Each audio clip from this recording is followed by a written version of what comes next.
Assalamualaikum warahmatullahi wabarakatuh. Kami dari kelompok 11 ingin mempresentasikan tentang organisasi kearsipan pusat yang beranggota Bunga Anggraini dengan NIM 2330304006 dan Eriza Nur Afifah 2330304009. Yang pertama, latar belakangnya yaitu kata organisasi berasal dari bahasa Yunani, yakni organon atau alat. Dalam lingkup ilmu sosial, organisasi dipelajari sebagai objek penelitian oleh antara lain ilmu sosiologi, ekonomi, politik, psikologi, antropologi, sejarah, dan manajemen. Secara konseptual, terdapat dua pengertian yang berbeda untuk istilah organisasi atau organization sebagai kata benda, yakni wadah sekelompok orang untuk mencapai tujuan bersama, dan pengorganisasian, organizing, sebagai kata kerja, yakni suatu proses dan serangkaian aktivitas yang dilakukan secara sistematis sebagai bagian dari upaya membangun dan mengembangkan organisasi atau sebagai salah satu fondasi manajemen. Selanjutnya pembahasan. Yang pertama, organisasi kearsipan pusat. Dalam buku Ermi Remawan dikutip pengertian organisasi dari Matthias N. Jackson sebagai berikut. Organisasi merupakan suatu kesatuan sosial dari sekelompok manusia yang paling berinteraksi menurut suatu pola tertentu, sehingga setiap anggota organisasi memiliki fungsi dan tugasnya masing-masing sebagai suatu kesatuan yang memiliki tujuan tertentu dan mempunyai batas-batas yang jelas, sehingga bisa dipisahkan.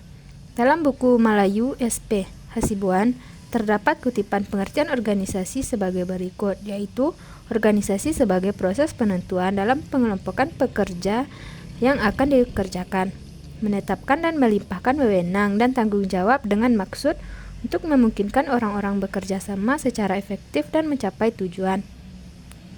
Menurut Daniel E. Griffiths, organisasi adalah seluruh orang-orang yang melaksanakan fungsi-fungsi yang berbeda, tetapi saling berhubungan dan dikoordinasikan agar supaya sebuah tugas atau lebih dapat diselesaikan.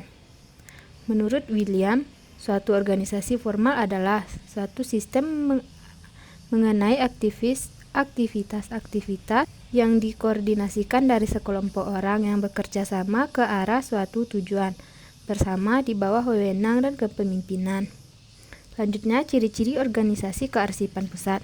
Yang pertama, fungsi pengelolaan, mengatur dan mengawasi proses penyimpanan dan pengelolaan arsip dari berbagai sumber. Yang kedua, penyimpanan terpusat, yaitu mengumpulkan arsip penting untuk disimpan secara terpusat. Yang ketiga, kebijakan kearsipan, menetapkan kebijakan dan pedoman terkait pengelolaan arsip. Yang keempat, pelayanan publik, yaitu menyediakan akses bagi masyarakat untuk menemukan dan menggunakan arsip.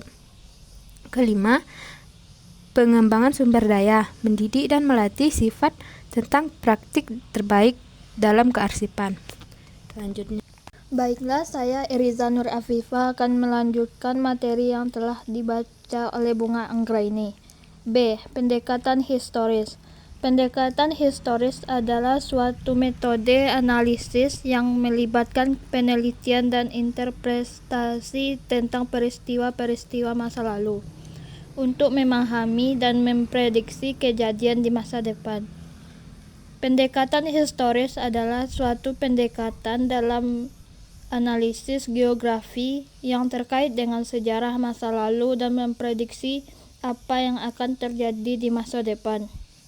Tujuan utama pendekatan historis adalah untuk menyelidiki fakta dan data masa lalu melalui pembuktian, penafsiran, dan penjelasan melalui pikiran kritis dari prosedur penelitian ilmiah. Karakteristik pendekatan historis: 1. Empiris dan idealis. 2. Fokus pada nilai sejarah. 3. Analisis kritis. 4. Kontekstualisasi. 5. Preservasi jangka panjang. Tujuan pendekatan historis: 1. Melestarikan warisan budaya. Arsip merupakan bagian penting dari warisan budaya suatu bangsa. Dengan pendekatan historis, kita dapat melestarikan ingatan kolektif dan identitas budaya. Mendukung penelitian sejarah. Arsip menjadi sumber data primer yang sangat berharga bagi para sejarawan dalam melakukan penelitian. Pendekatan historis membantu memastikan bahwa arsip tetap dapat diakses dan dimanfaatkan untuk tujuan penelitian. 3. Meningkatkan pemahaman tentang masa lalu. Dengan memahami masa lalu melalui arsip, kita dapat memperoleh perspektif yang lebih baik tentang perkembangan masyarakat dan mengambil pelajaran dari pengalaman sejarah. 4. Membangun identitas nasional. Arsip dapat membantu membangun rasa kebangsaan dan identitas nasional dengan menunjukkan kontinuitas sejarah dan keberagaman budaya. Yang terakhir yaitu kesimpulan. Dalam buku Ernie Remawan dikutip pengertian organisasi dari Mathis and Jackson sebagai berikut. Organisasi merupakan suatu kesatuan sosial dari sekelompok manusia yang saling berinteraksi menurut suatu pola tertentu, sehingga setiap anggota organisasi memiliki fungsi dan tugasnya masing-masing. Sebagai suatu kesatuan yang memiliki tujuan tertentu dan mempunyai batas-batas yang jelas, sehingga bisa dipisahkan. Organisasi kearsipan pusat biasanya mencakup struktur, fungsi, dan proses pengelolaan arsip di tingkat nasional. Ini termasuk penetapan kebijakan, pengumpulan, pengolahan, penyimpanan, dan pemeliharaan arsip. Organisasi kearsipan pusat adalah lembaga atau institusi yang bertanggung jawab untuk pengelolaan arsip di tingkat nasional atau pusat. Tujuannya adalah untuk memastikan bahwa arsip yang dihasilkan oleh berbagai instansi pemerintah dan lembaga lainnya dikelola dengan baik, mulai dari pengumpulan, pengolahan, penyimpanan, hingga pemeliharaan. Baiklah, hanya itu yang dapat saya sampaikan. Assalamualaikum warahmatullahi wabarakatuh.